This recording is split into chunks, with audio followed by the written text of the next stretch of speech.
The desert was silent, except for the whisper of wind pushing grains of sand across the endless emptiness. For most people, this stretch of Nevada was nothing but a dead land, too dry, too hot, and too far from anything worth visiting.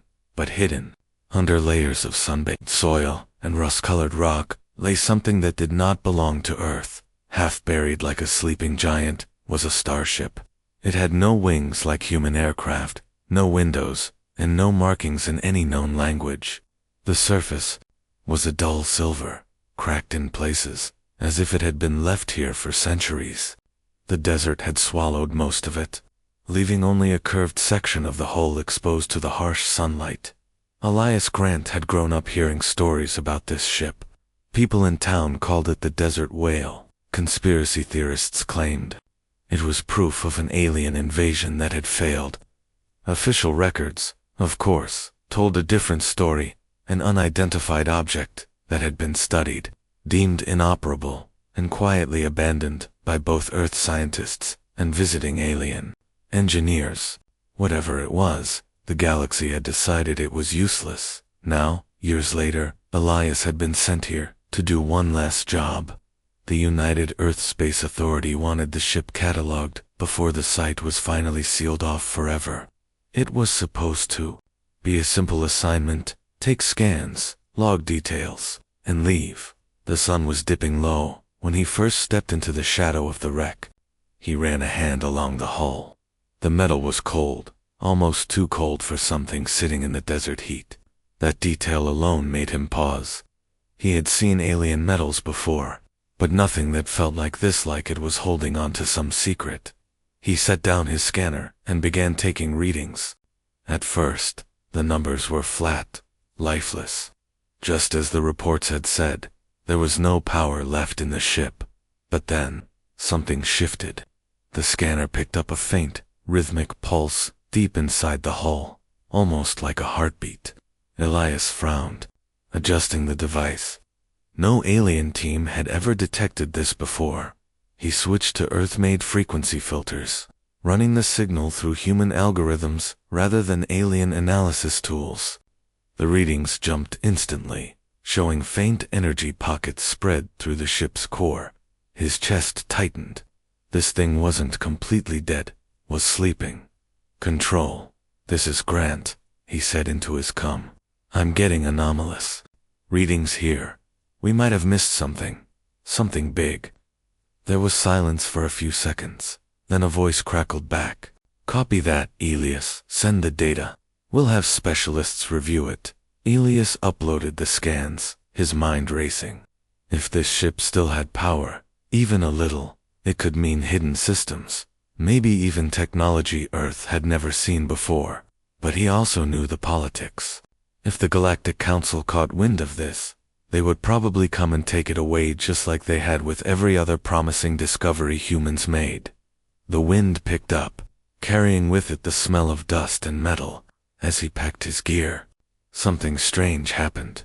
From deep within the ship, a low hum began to rise, so soft he almost thought it was the wind playing tricks on him. But it wasn't. It was steady, growing. He took a cautious step back, eyes locked on the hull. The metal under his hand vibrated faintly, like a living thing taking its first breath after a long sleep. The hum was joined by another series of slow mechanical clicks echoing from inside. Elias froze, torn between fear and fascination. Every instinct told him to get away, but every part of his engineer's mind told him to stay and see what happened next. Then, as quickly as it began, the noise stopped. The ship returned to silence.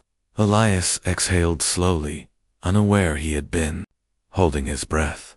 Whatever just happened, it wasn't random. Something inside had noticed him. He knelt by the hull, pressing his ear to the cold surface. No sound now, only the faint thump of his own heartbeat. Still, he couldn't shake the feeling that the ship was aware. Night was falling fast, and the desert air was cooling. Elias gathered his equipment, his eyes never leaving the wreck. Tomorrow, the task force would arrive: scientists, engineers, maybe even military. Whatever secret this ship held, It was no longer just an abandoned relic. As he turned to leave, a final flicker of light shimmered deep in the crack between two hull plates, just for an instant. Like a star winking in the dark. Elias didn't see it. But high above, in the emptiness of orbit, an alien probe did, and it began transmitting. The next morning, the desert was alive with movement. Trucks rolled in from every direction, carrying equipment, tents, and specialists from the United Earth Space Authority. By midday, the half-buried alien Starship was surrounded by a small city of temporary buildings. Floodlights were set up. Drones scanned every inch of the hull, and the faint hum Elias had heard the night before was still in his memory. Elias stood beside the wreck, holding a tablet filled with his energy readings. He spotted Dr. Amara Velasquez stepping out of a transport vehicle. She was one of the top materials scientists in the world, known for her work on alien alloys. Walking behind her was Chief Mason Rowe, a broad-shouldered engineer whose career had been spent repairing human starships. Amara shook Ilias's hand firmly. I read your report.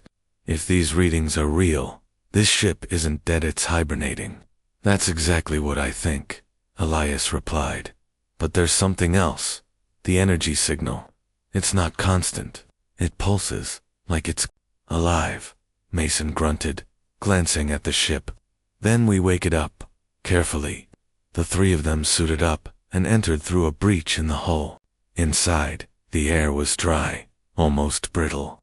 The corridors were smooth and curved, with no visible seams or rivets. It felt more like walking inside a carved piece of stone than a constructed vessel. They reached the central chamber, what the old reports had called the core room. It was a vast circular space with a raised platform in the middle. At its center stood a black, crystalline sphere, cracked in several places, and glowing faintly from within. Elias couldn't take his eyes off it. That's the source of the readings, the ghost core. Amara's eyebrows rose. Ghost core? That's what alien engineers called it, Elias explained. They tried to use it centuries ago, but they abandoned the tech. Too unstable, too dangerous. Mason circled the sphere slowly. Looks to me like they just didn't know how to fix it. Elias set down a human-built scanner, different from the alien tools that had been used before. As it began to hum, the core reacted, its faint glow brightened, and a low vibration traveled through the floor. Amara's eyes widened. It's responding to human frequencies. That was the moment Elias realized why the Galactic Council had given up on this ship. Alien technology had its limits. They had been trying to fix this engine with their own logic, their own methods. But humans thought differently. Where aliens saw a failure, humans saw an opportunity to experiment. For the next several hours, the team worked to stabilize the core's output. Elias adjusted frequencies. Amara analyzed the cracks in the crystal, and Mason began rigging a cooling system from portable human parts. Piece by piece, the core's energy grew steadier. Then, without warning, a deep voice echoed through the chamber. Identify yourselves. They all froze. The voice hadn't come from any speaker, it was coming from the core itself. Elias swallowed hard. I'm Elias Grant. This is Dr. Amara Velasquez and Chief Mason Rowe. We're human, from Earth. Silence. Then the voice spoke again, lower, this time. You are late. The three exchanged glances. Amara stepped forward carefully. Late? For what? The glow of the core intensified. This vessel was left in your care. You were meant to find me long ago. The enemy draws near. Mason's brow furrowed. What enemy? But the core didn't answer directly. Instead, panels on the walls began to shift, revealing alien symbols that rearranged themselves into Earth's own written language. The words told a brief, chilling story of a war fought far beyond Earth's skies, of a threat that had nearly consumed half the galaxy, and of a desperate plan to leave one last weapon on a young, overlooked planet, the ship and its ghost. Core had been meant for humans all along. Elias felt his pulse quicken. You've been waiting for us to fix you. Yes, the voice replied, but fixing me will draw attention. The moment I awaken fully, every listening ear in the galaxy will hear. They will come both to help you and to destroy you. Amara crossed her arms. So we're supposed to sit here and do nothing? The voice was almost amused. You are human. You will not sit still. Mason chuckled quietly. You've got that right. As they powered down for the night, Elias couldn't shake the feeling that something irreversible had just begun. The alien builders had failed to fix their own creation. The Galactic Council had abandoned it. But now, for the first time in centuries, the Ghost Corps was listening again. And somewhere far above, in the black ocean of space, an alien fleet had already received the signal. The next day, the air inside the ship felt different charged, as if the walls themselves were holding their breath. Elias, Amara, and Mason stepped into the core chamber again. But this time the black crystal sphere was glowing more brightly, and faint lines of light pulsed across the floor like veins. The deep voice from yesterday spoke again, calm but commanding. If you are to awaken me, you must understand me. A ripple of light spread across the chamber walls. The alien markings they had seen before began to shift and dissolve, replaced by something none of them expected: mathematical formulas written in Earth's notation. Elias blinked. That's human math. Our symbols. Amara frowned. That's impossible. How could alien builders have known our way of writing equations? The voice answered. Because the ones who built me knew of you. This vessel was designed not for their hands, but for yours. Mason let out a low whistle. Guess that means the Council's been lying to us for a while. The glowing patterns began to form diagrams, a complex design for the ship's entire structure, layer by layer. It wasn't a simple blueprint. It was alive, updating itself as they watched, responding to their focus. Elias realized the ship's AI was showing them only what it believed they could handle at each moment. Why show us this now? Elias asked. Because you are the first who can see it, the voice said. Alien minds cannot perceive certain truths. Their logic is bound. Yours is not. That is why they failed. The words sent a chill down Elias's spine. He thought back to all the alien reports, dismissing the ship as useless. Maybe they really had never seen the designs hidden here, not because they didn't look, but because they couldn't see. The diagrams shifted to a section labeled Adaptive Weaponry Interface. It showed the ship's ability to reshape its own form in battle, moving weapons, armor, and energy systems in real time. Elias had never seen anything like it. Amara leaned closer to the glowing patterns. This isn't just a ship, it's a living machine. The AI's voice softened. And it will live again, if you will it. But understand this: every moment you work on me brings the enemy closer. They will not allow a human to command me. Mason folded his arms. Let M try. I've been fixing things all my life. They're not taking this from us. Elias felt a surge of pride at Mason's words, but he knew the AI wasn't exaggerating. Whatever enemy was coming, they would see Earth as a threat the moment this ship came online. The rest of the day was spent decoding more of the schematics. The AI guided them step by step, but only when they asked the right questions. It was almost like a teacher testing its students. When Elias tried to skip ahead in the design, the glowing lines froze, and the voice said simply, patience. By evening, they had enough understanding to attempt their first upgrade. Using Earth-made tools, Mason replaced a cracked section of the ship's internal energy conduit. Amara applied a seal of human-designed alloy lighter, and more heat-resistant than anything in the original build. When they finished, the change was immediate. The core brightened, the floor's light patterns pulsed faster, and for the first time, a faint vibration filled the entire ship. It felt like a giant taking its first real breath in centuries. Good, the AI said. You are learning, Elias smiled faintly. Feels like we just passed a test. There will be more, the voice replied, and the final one will be in battle. They stepped outside into the cool desert night. Above them, the stars glittered against the black sky. It should have been peaceful, but Ilias's mind kept returning to the AI's warning. Somewhere out there, ships were moving, ships that would see humanity's progress as a threat. Amara broke the silence. Elias, what happens if the council finds out before we're ready? He looked at her, then at the shadow of the massive hull behind them. Then we make sure they can't take it from us. This ship belongs to Earth now. What none of them noticed was the faint shimmer of light far above an alien probe that had been drifting in silent orbit for hours. It turned away from Earth, engines flaring, carrying one simple message to the deepest corners of space. The humans have begun. The morning sun cast long shadows over the desert as Elias, Amara, and Mason returned to the ship. The air felt heavier today, as if the entire place was waiting for something. The ghost core's glow was brighter than ever, casting faint light along the corridor walls.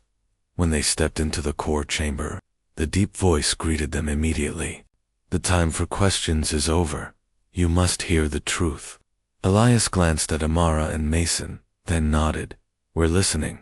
The light from the core shifted, forming a moving image in the air above the platform. It was a star map, and filled with glowing points, but as they watched, a dark wave spread across it, swallowing clusters of stars one by one. This, the AI said, is the Dominion. The wave stopped over a cluster near the map's edge, where a single bright star remained untouched. This is your son, and they are coming. Mason's jaw tightened. How soon? 3 weeks. That is the time before their forward fleet enters your system. Once here, they will offer no warning, no chance to surrender. You will either be destroyed or made to serve. Elias felt a cold weight settle in his chest. Why us? Earth isn't even part of their politics. We're nothing to them. You are nothing. Until you awaken me, the AI replied. The moment you do, you will be the greatest threat they have faced in centuries, and the Dominion destroys threats. Amara stepped forward, her voice steady, despite the tension in the room. Then what's the alternative? We just let them win. The AI's glow dimmed slightly. There is no alternative. If you finish my restoration, the Dominion will know. Others will come as well, some to help you, some to claim me for themselves, but none will allow you to keep me freely. It was a harsh truth, and it hung in the air like a storm cloud. Elias looked at the glowing sphere. So you're saying if we do nothing, we survive? For a while. If we act, we start a war. Yes, the AI said.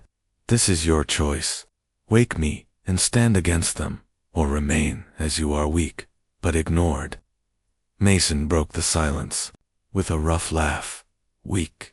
We've been fixing this planet with scrap and stubbornness for centuries.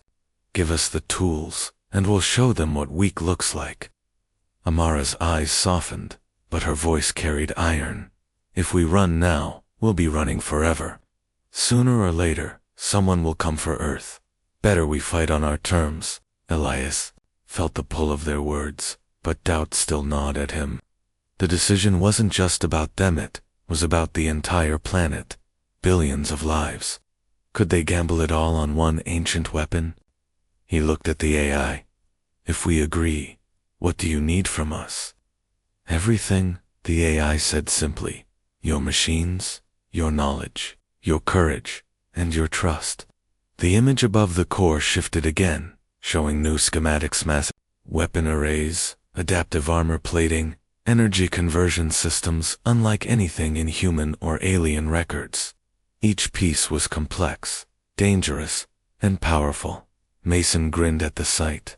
Now that's my kind of to-do list. The AI's tone grew more urgent. But you must understand, once I am fully awake, my signal will reach every corner of the galaxy.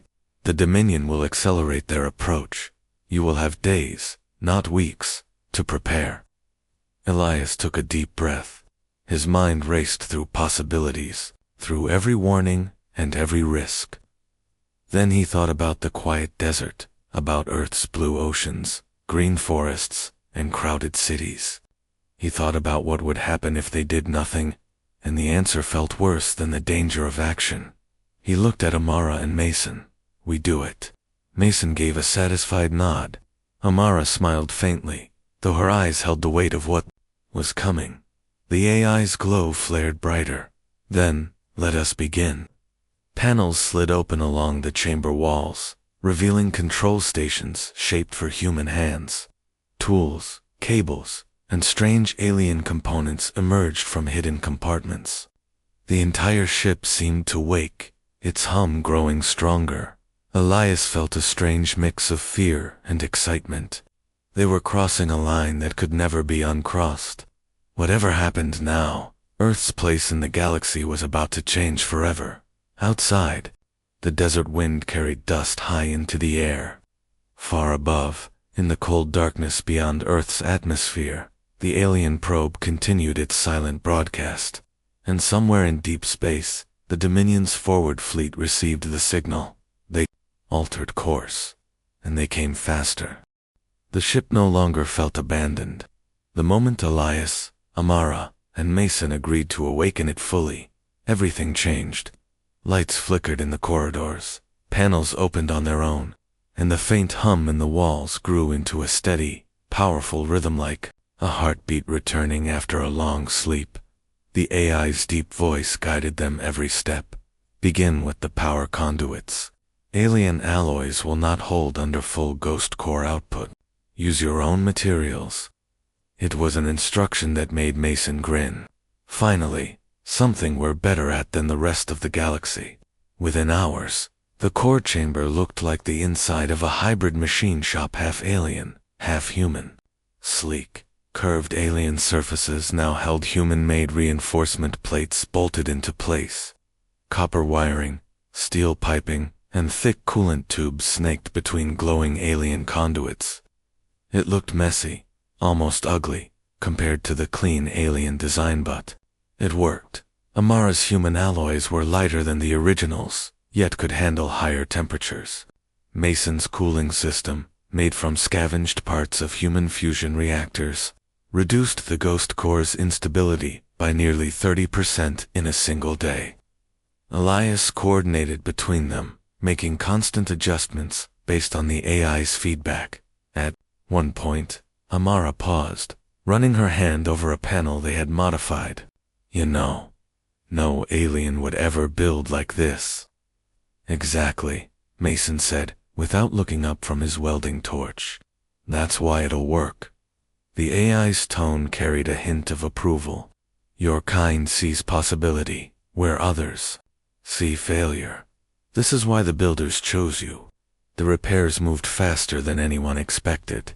With every new human-made addition, the ship adapted instantly. It reshaped its own internal structure to integrate their work as if it understood and embraced the changes. Alien walls shifted to make room for human systems. Cables wove themselves neatly through conduits, guided by unseen mechanical hands. Then came the weapons.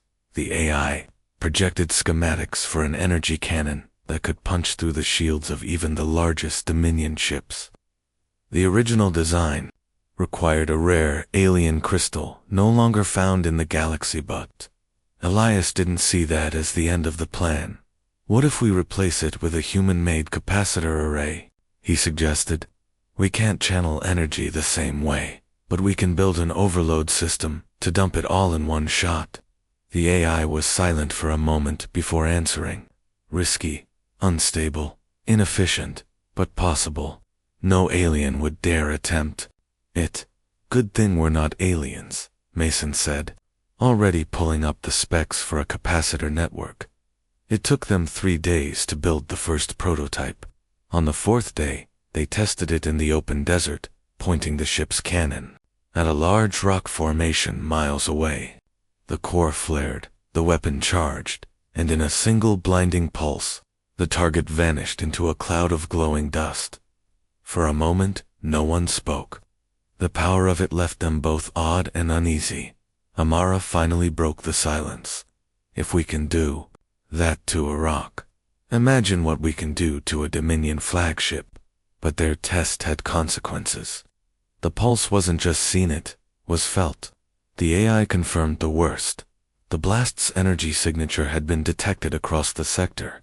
Every listening post, every sensor array, every scout ship within 20 light-years now knew something on Earth had fired a weapon of impossible power. They will come faster now, the AI warned. You have less than 2 weeks. The pressure only made them work harder. Mason tore apart and rebuilt entire sections of the ship's power grid. Amara developed a flexible armor coating that could harden instantly under impact.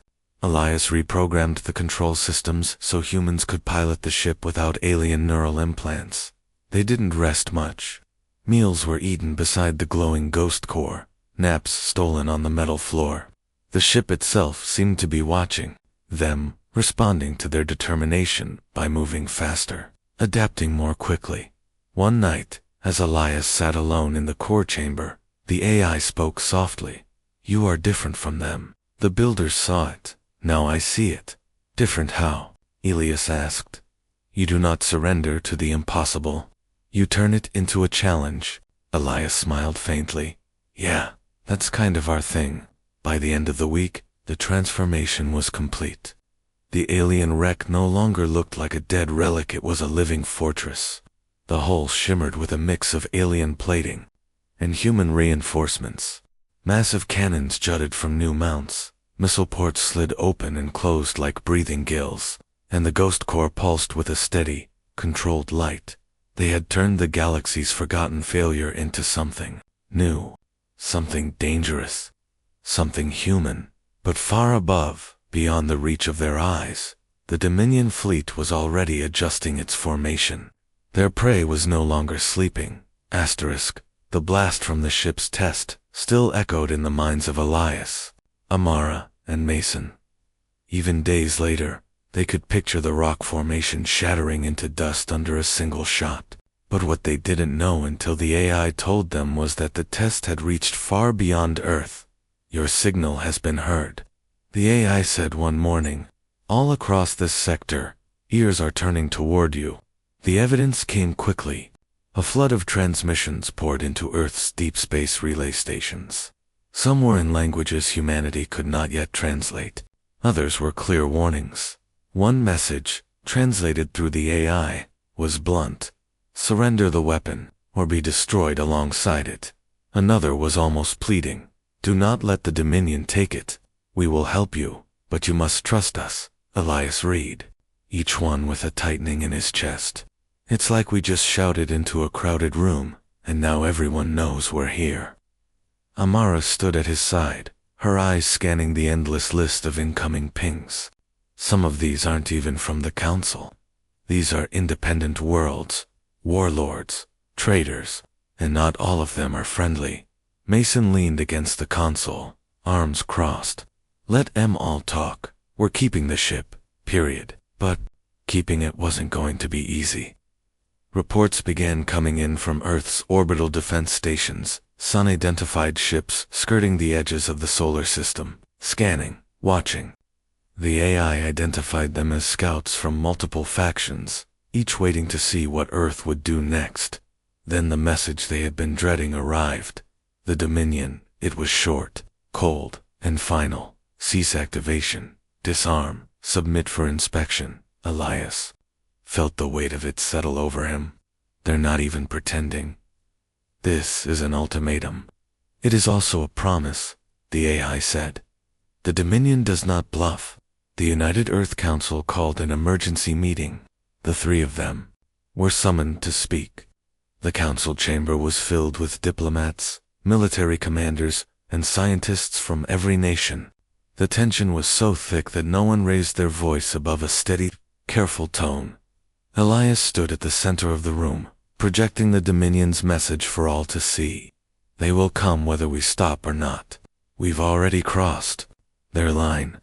The only choice we have left is whether we meet them with this. He motioned to the image of the restored alien ship, or with nothing. Some council members were visibly afraid. Others looked angry. A few whispered about handing the ship over to the Galactic Council, hoping to trade it for protection. Mason cut them off before the argument could grow. Protection from them. They've ignored us for centuries. And now you want to hand them the only thing keeping Earth alive. Amara spoke next, her voice steady but heavy with urgency. We've learned something no alien has managed in centuries. This ship works with us, not against us. If we give it away, we lose our one chance to stand on equal ground in this galaxy. Silence followed. The decision was far too big, far too dangerous, but the truth was undeniable. The Dominion wasn't asking. They were coming. By the end of the meeting, the council voted. The ship would stay in human hands. That night, Elias stood in the core chamber alone. The AI's voice was quieter than usual. You have chosen the dangerous path. Elias gave a small, tired smile. It's the only path worth taking. The AI's glow pulsed softly. Then we must prepare for battle. The Dominion fleet will arrive in 6 days. 6 days. The number repeated in Ilias's mind as he walked the halls of the ship. Every section hummed with energy now. Human and alien. Systems worked side by side. A strange, perfect harmony of two worlds. Mason was finishing the integration of the rail cannon system. Amara was testing the instant hardening armor under simulated impacts. Every crew member worked like they had no choice, because they didn't. But while they prepared, the galaxy watched. Fleets repositioned. Spies sent encrypted transmissions. Old enemies whispered in the dark. And somewhere, on the edge of known space, the Dominion's forward fleet broke formation, accelerating toward the blue-green planet that had just declared it would not bow. The 6th day came faster than anyone expected. The desert air was cold that morning, but the heat inside the ship was building. Every system hummed, every weapon was ready, and every person aboard knew what was coming. From the core chamber, the AI's voice cut through the silence. The Dominion fleet has entered your system. Elias, Amara, and Mason stood together on the command deck. A massive projection filled the air in front of them, teeny glowing dots, showing the positions of Earth's defense satellites, human ships, and the Dominion Armada. There were so many enemy ships that their symbols overlapped into a dark mass. They outnumber us, 100 to 1, Amara said quietly. Mason smirked, though his eyes stayed on the map. Yeah, but they've never fought this ship before. The alien vessel, once a broken, forgotten relic now, gleamed under the light of the rising sun. Its alien curves were reinforced with human-built armor. Rail cannons lined the hull like rows of clenched fists. Missile bays sat ready under armor plates that could harden instantly. At its heart, the ghost core pulsed with a steady light. Stable and strong. Launch, the AI commanded. The ground beneath them shook as the ship's engines roared to life. Dust and sand blasted away in a swirling storm as the Superweapon rose into the sky. The desert shrank beneath them until it was only a brown patch among blue and green. And then, even that disappeared as they climbed into space. Within minutes, the Dominion fleet was visible black, angular ships moving in perfect formation, their numbers stretching far into the distance. A sharp tone rang through the deck. Incoming transmission, the AI said. The voice that followed was cold and measured. Human vessel, you are in possession of illegal technology. Power down immediately, or be destroyed. Elias didn't answer. He looked at Amara and Mason. They both nodded. No, Elias said simply, and cut the channel. The Dominion responded with action. Dozens of their ships broke formation, moving in. Fast. Target lock in 20 seconds, the AI warned. Mason's hands flew over the controls. Rail cannons ready. Let's show them what we've built. The first volley of Dominion fire streaked toward them, bright lines of energy slicing through the dark. The AI shifted the ship's hull in real time, moving armor panels and redirecting energy shields exactly where they were needed. The blasts hit, but the ship absorbed them. Returning fire, Elias ordered. The rail cannons thundered. Each shot a streak of blinding light. The first Dominion ship in range was ripped apart instantly, debris scattering into the void. The enemy formation wavered, but pressed on. More enemy fire lit up the darkness. Amara triggered the adaptive armor section of the hull, hardened into an almost crystal-like surface, deflecting the heaviest hits. Still, the numbers were overwhelming. For every Dominion ship they destroyed, 2 more seemed to appear. They are preparing their flagship's main weapon, the AI said urgently. If it fires, Earth will not survive. The projection shifted to show the massive Dominion flagship at the rear of the fleet, its forward section glowing as it charged a planet killer beam. Elias's heartbeat pounded in his ears. Then we hit them first. All power to the main cannon. The AI hesitated. Full discharge will risk destabilizing the ghost core. Do it, Elias said firmly. The ship shifted into attack position. Energy from every shield's auxiliary power was drawn into the cannon. The ghost core's glow turned blinding, filling the entire chamber with white light. The Dominion flagship fired first. A colossal beam of energy cut through the darkness toward them. Fire, Elias shouted. Their cannon unleashed its full furious single-focused blast that met the flagship's beam in the middle of space. The 2 energies collided in a blinding explosion that lit the void like a newborn star. For a moment, it was impossible to see who had won.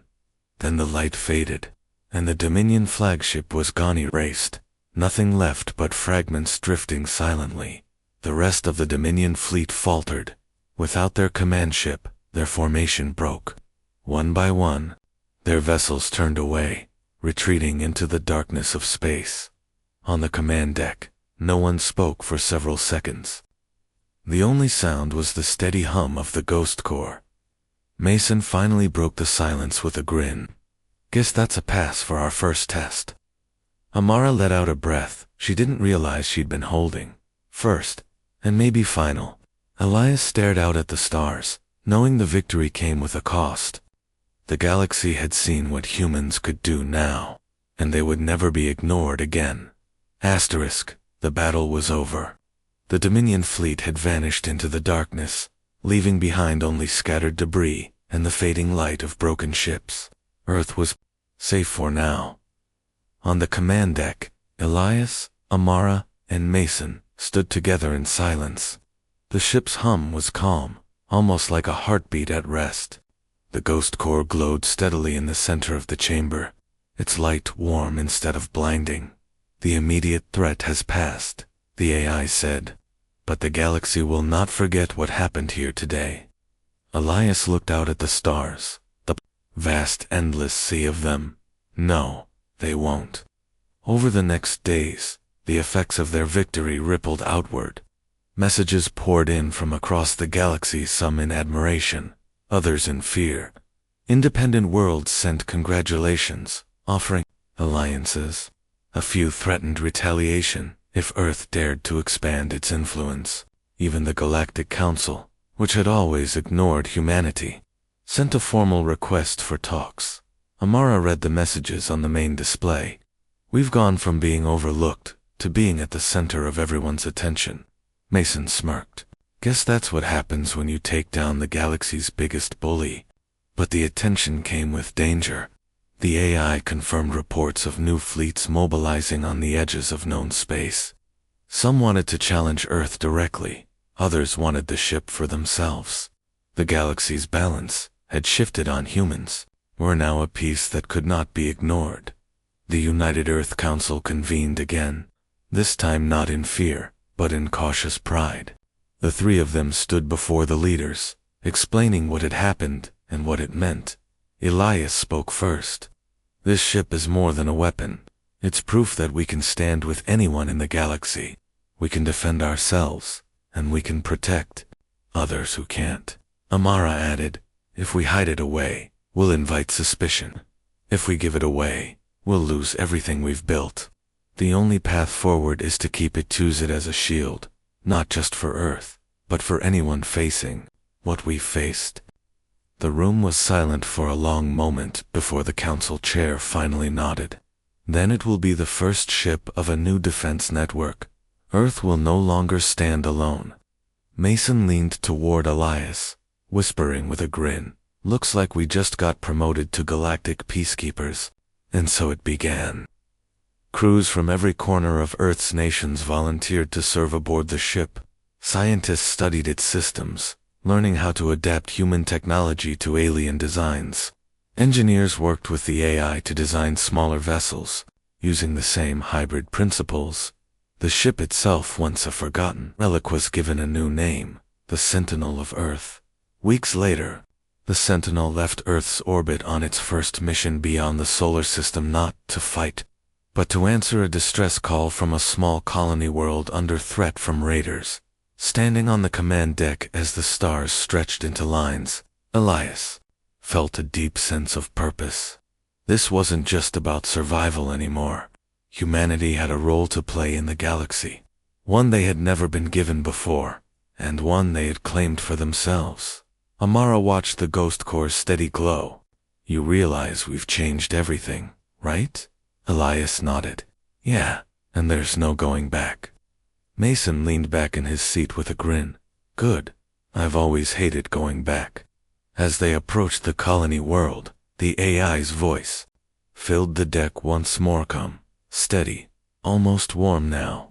"From forgotten wreck to a promise kept. Welcome to the galaxy, humans." And somewhere far away, in the shadowed regions, where light rarely reached, the Dominion was already rebuilding. The next battle might be years away, or it might come tomorrow. But now, Earth was ready. The Sentinel's engines roared, carrying humanity into the future, not as a quiet, overlooked planet on the edge of space, but as a rising power, a defender, and a name the galaxy would remember.